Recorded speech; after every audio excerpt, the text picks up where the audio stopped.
दोस्तों जरा सोचिए, अगर आपके घर में चूल्हा ना जले, बच्चे भूखे पेट सो जाएं और महंगाई इतनी हो जाए कि रोटी, तेल, चीनी ये सब लेना आम लोगों के लिए मुश्किल हो जाए। ये वही बुर्किना फासो है जहां भूख और महंगाई चरम सीमा पर थी। लेकिन इसी भूख, गरीबी और अंधेरे के बीच एक आवाज उठी। एक नौजवान लीडर खड़ा हुआ जिसने कहा था, सबसे पहले पेट भरेगा, उसके बाद बाकी लड़ाइयां लड़ी जाएंगी। और उसका नाम है कैप्टन इब्राहिम ट्रैओरे, दुनिया का सबसे युवा राष्ट्रपति जिसने न केवल भूख से जंग छेड़ी बल्कि बुर्किना फासो का नाम पूरी दुनिया में चमका दिया। जो सिर्फ भाषण नहीं देता बल्कि खुद मैदान में उतरकर काम करता है, जिसने 3 सालों में सड़क, स्वास्थ्य, शिक्षा के साथ साथ ट्रैक्टर, मोटरसाइकिल तक अपने लोगों को दे दिया। अब बुर्किना फासो के लोगों की आमदनी बढ़ गई। इब्राहिम ट्रैओरे ने ऐसे ऐसे काम किए जिसकी दुनिया में तारीफें हो रही हैं। इस वीडियो में हम बताएंगे इब्राहिम ट्रैओरे के 20 ऐसे काम जो बुर्किना फासो के लिए किए गए। तो इस वीडियो को एंड तक जरूर देखते रहना। नंबर 1, फ्री बिजली का प्लान बनाया गया। पहले बुर्किना फासो में बिजली सिर्फ अमीरों के घर तक हुआ करती थी। गांव के लोग रात के अंधेरों में जीते थे। उन्होंने नवीनीकरणीय ऊर्जा परियोजनाएं शुरू की, जैसे सोलर प्लांट, ताकि बिजली का उत्पादन बढ़ सके। सरकार ने गरीब परिवारों के लिए मुफ्त बिजली योजना शुरू की और गांव-गांव में सोलर पैनल लगवाए। आज बुर्किना फासो के घर और गांव भी रोशन हो चुके हैं। नंबर 2, मुफ्त शिक्षा बुर्किना फासो के गरीब परिवारों के लिए। अपने बच्चों को स्कूल भेजना एक सपना था। क्या आप जानते हैं, पहले यहाँ के गाँव में माँ बाप के पास स्कूल फीस देने तक के लिए पैसे नहीं हुआ करते थे। कई बच्चे स्कूल जाते थे या स्कूल छोड़ दिया करते थे। लेकिन इब्राहिम ट्रैओरे ने समझा कि अगर देश को बदलना है तो शिक्षा सबसे बड़ा हथियार है। उन्होंने स्कूल फीस बिल्कुल खत्म कर दी। सरकारी स्कूलों में 100% मुफ्त शिक्षा शुरू की गई। सिर्फ यही नहीं, स्कूल की ड्रेस, किताबें और डिक्शनरी भी मुफ्त कर दी गई। कई नए स्कूल बनाए गए ताकि दूर दूर के बच्चे भी स्कूल जा सकें। जहाँ का स्कूल दूर था वहाँ पर बस सेवा शुरू की गई। इस कदम से हजारों बच्चे जो स्कूल नहीं जा पाते थे, अब वो स्कूल जा रहे हैं। नंबर 3, अपने लोगों को घर दिया। जो लोग घर से भागने को मजबूर थे, उनके लिए नए घर दिए गए। कुछ लोग बॉर्डर के पास कैंपों में जाते थे, कुछ लोग शहर में जाकर सरकारी मदद का इंतजार करते थे। लेकिन हर तरफ दर्द था, बेघर लोग थे और अंधेरा था। इब्राहिम ट्रैओरे ने उन लोगों के लिए नई राहत आवास परियोजनाएं शुरू की। उन्हें सरकारी जमीन पर नए घर बनवाए गए ताकि उन लोगों को वापस उनका सम्मान दिया जाए। उनको घर दिया गया और राहत कैंपों में स्कूल, स्वास्थ्य केंद्र और पानी की सुविधा भी दी गई। नंबर 4, गरीब लोगों के लिए फ्री इलाज और दवाइयां दी गई। बुर्किना फासो में स्वास्थ्य सुविधा बहुत ही खराब थी। गांव के लोगों को इलाज के लिए शहर जाना पड़ता था। इब्राहिम ट्रैओरे ने इस दर्द को समझा और स्वास्थ्य क्षेत्र में क्रांति लाई। देश के हर कोने कोने में नए अस्पताल और क्लिनिक बनाए गए। उन लोगों के लिए मुफ्त इलाज की सुविधा दी गई। सरकारी अस्पतालों में मुफ्त दवाइयां दी जा रही हैं। मोबाइल हेल्थ वैन चलाई जा रही हैं जो घर घर तक जाकर इलाज करती हैं। टीकाकरण कार्यक्रम कर रहे हैं ताकि बच्चों और महिलाओं को बेहतर सुरक्षा मिल सके। नंबर 5, जमीन सुधार योजना। गरीबों को जमीन का हक। पहले बुर्किना फासो में अमीर लोगों ने जमीन कब्जा रखी थी और गरीब लोगों के पास रहने के लिए भी जगह नहीं हुआ करती थी। इब्राहिम ट्रैओरे ने भूमि सुधार कार्यक्रम शुरू किया। अवैध कब्जे वाली जमीन को सरकारी कब्जे में लिया गया और गरीब परिवारों में बांट दिया गया, जिनमें खासकर सैन्य परिवारों, गरीब किसानों और शरारती लोगों को जमीनें दी गयी, जिसमें वो अपना घर अब बना सकता है। नंबर 6, रोजगार। बुर्किना फासो में पहले बेरोजगारी एक बड़ा दर्द मानी जाती थी। युवा इधर उधर भटकते थे, ना काम था और ना ही पैसा था। इब्राहिम ट्रैओरे ने ये समस्या समझी और तुरंत इस पर काम किया। सबसे पहले उन्होंने सेना और पुलिस में नई भर्ती शुरू की।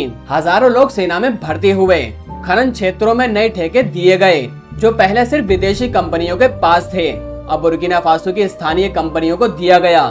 किसानों को नई नौकरियां मिली। निर्माण क्षेत्रों में नई परियोजनाएं आई और सरकारी विभागों में नई नौकरियां खुली। युवाओं के लिए कौशल प्रशिक्षण केंद्र भी खोले गए जहां उन्हें नए काम सीखने को मिले। आज हर गांव में कोई न कोई युवा अब रोजगार से जुड़ चुका है। नंबर 7, फ्री वाईफाई और इंटरनेट जोन शुरू किया गया और इस देश में आई डिजिटल क्रांति। आज के वक्त में इंटरनेट एक शक्ति है, लेकिन बुर्किना फासो में पहले लोग इंटरनेट से बिल्कुल खत्म हो चुके थे। न स्कूल के बच्चे ऑनलाइन पढ़ सकते थे, न ही युवा नए काम सीखते थे। इब्राहिम ट्रैओरे ने एक बड़ी डिजिटल क्रांति लेकर आए। उन्होंने शहर, स्कूल और गांव के सार्वजनिक स्थानों पर फ्री वाईफाई जोन बनाया गया। अब युवा ऑनलाइन पढ़ाई करते हैं, नए बिजनेस आइडिया सीखते हैं और नए डिजिटल कौशल में महारत हासिल करते हैं। सरकारी कार्यालयों को अब डिजिटल बना दिया गया। नंबर 8, सड़क, पुल और जल परियोजनाएं। पहले बुर्किना फासो में सड़क नहीं थी। बारिश में गांव पूरी तरह कट जाते थे। पानी की समस्या भी इतनी ज्यादा थी कि लोगों को 10-15 किलोमीटर दूर से पानी लाना पड़ता था। इब्राहिम ट्रैओरे ने इंफ्रास्ट्रक्चर डेवलपमेंट मिशन शुरू किया। नई सड़कें, फ्लाईओवर और पुल बनाए गए ताकि परिवार आसान हो। हर शहर और गांव में साफ पानी देने के लिए जल आपूर्ति परियोजनाएं शुरू की गयी। आज लोगों को घर के पास साफ पानी मिल जाता है। नंबर 9, गोल्ड माइनिंग का पैसा। अब सिर्फ देश के लोगों के लिए बुर्किना फासो सोने का भंडार है। ये अफ्रीका के सबसे बड़े सोना उत्पादकों में आता है। लेकिन पहले क्या होता था, बुर्किना फासो की जमीन से सोना निकलता था, लेकिन उसका पैसा विदेशी कंपनियां लेकर चली जाती थी। विदेशी कंपनियों के पास खनन ठेके और बुर्किना फासो की जनता को कुछ नहीं मिलता था।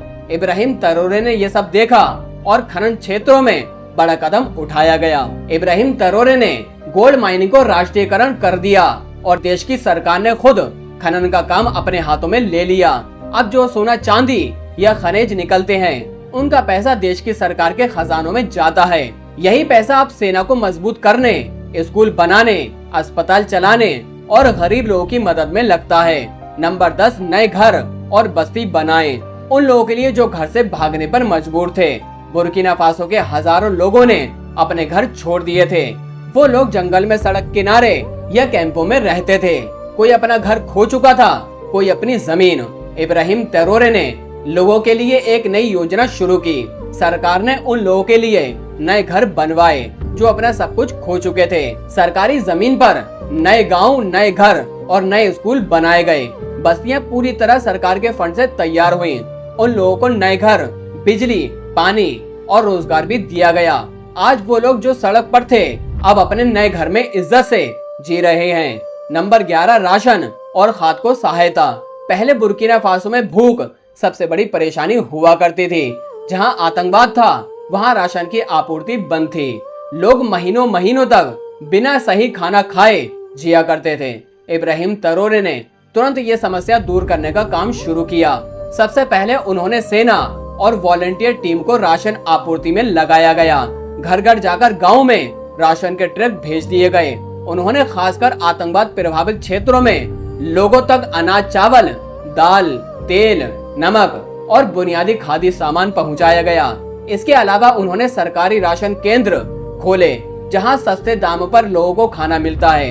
आज बुर्किना फासो के दरवाजे और इलाकों में भी लोगों के घरों में पहुंच रही है। बच्चे पेट भरकर अब खाना खाते हैं। नंबर 12, मोबाइल हेल्थ क्लिनिक शुरू की गई जहां इलाज हर गांव तक पहुंचाया गया। बुर्किना फासो के दरवाजे और इलाकों में अस्पताल तक पहुंचना मुश्किल था।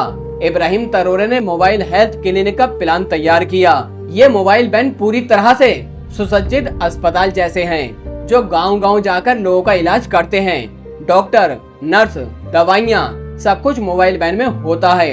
लोगों को मुफ्त दवाइयाँ और स्वास्थ्य जांच की सुविधा भी मिल रही है। Number 13, youth skill training centre. Burkina Faso में युवाओं को सबसे बड़ी दिक्कत थी, उनके पास ना कोई कौशल था और ना ही कोई रास्ता। इब्राहिम ट्रैओरे ने समझा कि अगर युवा सुधरेंगे नहीं तो देश कैसे सुधरेगा। उन्होंने हर बड़े शहर में कौशल प्रशिक्षण केंद्र बनाए। यहाँ पर युवाओं को नए कौशल सिखाए जा रहे हैं, जैसे बड़ेगिरी, इलेक्ट्रीशियन का काम, प्लम्बरिंग, टेलरिंग, डिजिटल मार्केटिंग और IT कोर्स सिखाए जाते हैं। नंबर 14, इकोनॉमिक इंडिपेंडेंस की शुरुआत।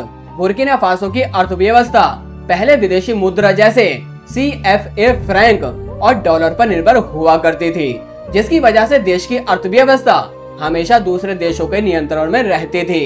इब्राहिम ट्रैओरे ने एक बड़ी सोच रखी, जब तक हमारी अर्थव्यवस्था हमारे नियंत्रण में नहीं आएगी तब तक हम असल आजाद नहीं हो सकते। उन्हें नए वित्तीय सुधारों की शुरुआत की, स्थानीय व्यापार और मुद्रा को बढ़ावा दिया गया। अफ्रीका के दूसरे देश जैसे माली और नाइजर के साथ मिलकर स्थानीय मुद्रा और अपने क्षेत्रीय व्यापार ब्लॉक बनाने की योजना शुरू की। उनका सपना है एक दिन हमारे खुद की करेंसी होगी जो सिर्फ बुर्किना फासो के लोगों के हाथों में होगी। नंबर 15, सस्ते दामों पर जरूरी चीजें देना, जनता के दिलों में जगह बनाने वाला फैसला। जब इब्राहिम ट्रैओरे सत्ता में आए उस वक्त बुर्किना फासो के हालात बहुत बुरे थे। देश में आतंकवाद, महंगाई और बेरोजगारी ने जनता की कमर तोड़ रखी थी। सबसे बड़ी परेशानी थी महंगाई, खासकर अनाज, तेल, गैस, आटा, चीनी जैसी रोजमर्रा की चीजें कितनी महंगी हो गई थी। गरीबों के घरों में चूल्हा जलना मुश्किल हो गया था। इब्राहिम ट्रैओरे ने इस परेशानी को सबसे पहले समझा, क्योंकि उन्होंने खुद कहा था, अगर मेरा देश भूखा रहेगा तो कोई भी युद्ध जीतना बेकार है। सबसे पहले पेट भरा होना चाहिए। उनके बड़े फैसले सरकारी सब्सिडी योजना लागू की गई। सरकार ने सस्ते दामों पर अनाज, चीनी, तेल, गैस देने का आदेश दिया। गरीब परिवारों को राशन कार्ड जैसे पहचान पत्र ये चीजें मिलने लगी। काला बाजारी पर सख्ती की गई। कई दुकान काला बाजारी कर रहे थे, वो सामान छुपाकर ज्यादा दामों पर बेच रहे थे। इब्राहिम ट्रैओरे ने सख्त कानून बनाकर ऐसे लोगों को पकड़वाया, छापेमारी कराई गई और हजारों टन अनाज खोजकर सीधे जनता को वितरित कर दिया गया। नंबर 16, सस्ते बाजारों का निर्माण।